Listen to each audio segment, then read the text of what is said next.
Vous écoutez toujours Europe 1, il est midi 24, rien ne s'oppose à midi continue avec Eva Rock, Raphaël Enthoven, Anissé Mbida et l'heure est venue d'écouter le meilleur d'entre nous, Guy Carlier, rebonjour. Aujourd'hui le sujet de votre chronique est une figure rhétorique. Vraiment, vous êtes sûr ? Oui, l'auditeur aura perçu la déception de Mathieu Noël à l'énoncé du thème de ma chronique.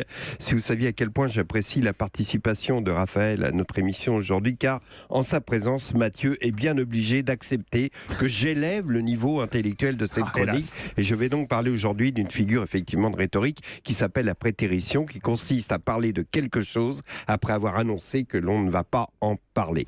Oui, je sais, c'est chiant, Mathieu, vous gribouillez des seins de femmes sur votre conducteur. C'est que vous vous ennuyez. Mais je vais donner un exemple aux éditeurs. La semaine dernière, j'avais écrit une chronique essentielle sur le fond, puisqu'elle traitait du problème majeur de notre société, celui de la proéminence du superficiel, de l'écume sur le fond, en comparant des humains à des icebergs, avec l'écume des choses, qui est la partie émergée de l'iceberg, et au-dessous, le fond, c'est-à-dire la réflexion, la culture, la connaissance. Mais aujourd'hui, de plus en plus, seule l'écume visible subsiste. Nous sommes des icebergs sans partie immergés, et nous dérivons sans but vers l'inexorable déclin de notre civilisation.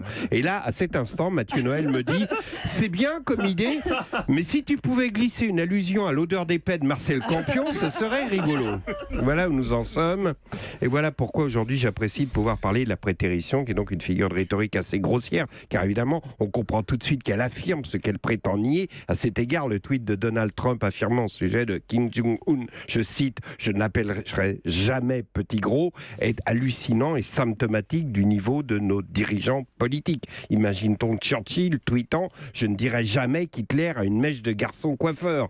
La qualité dialectique des dirigeants n'est pas anecdotique, elle symbolise ce déclin intellectuel dont je parle. Bon, écoutez, je sens que je n'intéresse personne. Eva Rock est en pilotage automatique. Elle hoche la tête à mes propos en pensant au menu de la cantine d'Europe qu'elle a vu accroché au mur. Demande ça va prendre le foie de veau. Elle aime bien ça, le foie de veau, mais elle trouve qu'à la cantine il est trop cuit. Elle aime lorsqu'il est un peu rosé à l'intérieur. Voilà où nous en sommes. Je parle du déclin de la civilisation. Madame Eva Rock se demande ça va te prendre le foie de veau à la cantine. Eh ben, tu sais quoi, Eva ? Bah oui. Aujourd'hui, tu vas avoir du temps pour ta chronique parce que moi, j'arrête la mienne immédiatement en plein milieu. Vous avez bien fait. Vous avez bien fait. Cher Mathieu, en ce 13 novembre, qu'est-ce qui se passe ? je me devais de vous rendre hommage. Alors, une façon quelque peu impudique de vous témoigner de mon admiration radiophonique et plus si affinité. Et puis surtout, ça m'évite de vous offrir un vrai cadeau. Allez, envoie le bousin. C'est ça. J'ai donc décidé de me Mathieu Noëliser, comprenez d'user de techniques à moitié, voire totalement malhonnêtes, pour vous dresser le portrait.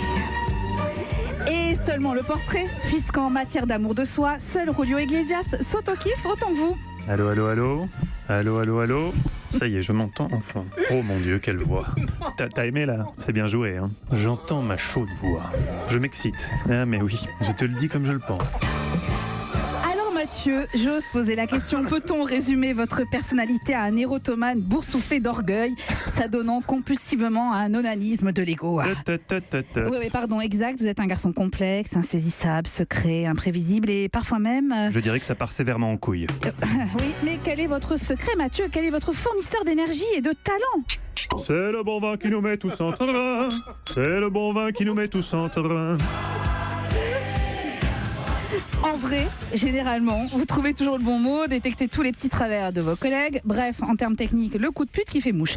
Mais Mathieu, avouons-le, vous êtes une sorte de perfection, même si parfois votre organe vous trahit. La preuve quand vous enregistrez une bande-annonce. Quelle émission radio vous propose le classement musical des hit dance les plus diffusés ? Les plus diffusés ! Un show radiophonique. Mais fais chier ! J'y arriverai pas, c'est trop compliqué à dire. Bah ouais, c'est vrai, ça radiophonique, c'est vraiment beaucoup trop compliqué. C'est un peu comme donner l'heure, c'est vraiment un truc de gonzesse. Vous écoutez Europe 1, il est 11h31. 31, tiens, je sais pas comment on dit. Il est 11h30. Il est bientôt 11h32. Voilà Mathieu, alors au nom de toute l'équipe, bon anniversaire évidemment. Et puis j'ose le dire, on t'aime, on te kiffe et tu peux compter évidemment sur notre loyauté la plus totale. Je vous interdis de mettre ses sons de côté, évidemment. Évidemment, bien sûr que non. Compte sur nous mon champion. Bravo Eva, merci beaucoup pour cet hommage. On était obligés. Très réussi, effectivement. Souvent je me dis si j'écoutais mes propres sons, je serais inspiré, mais c'est au-delà de tout ce que je peux imaginer, il faut plus que je parle. Coup de chapeau aux garçons qui sont en régie et qui ont fait ça. Merci Sébastien Bordona, Philippe Amardet.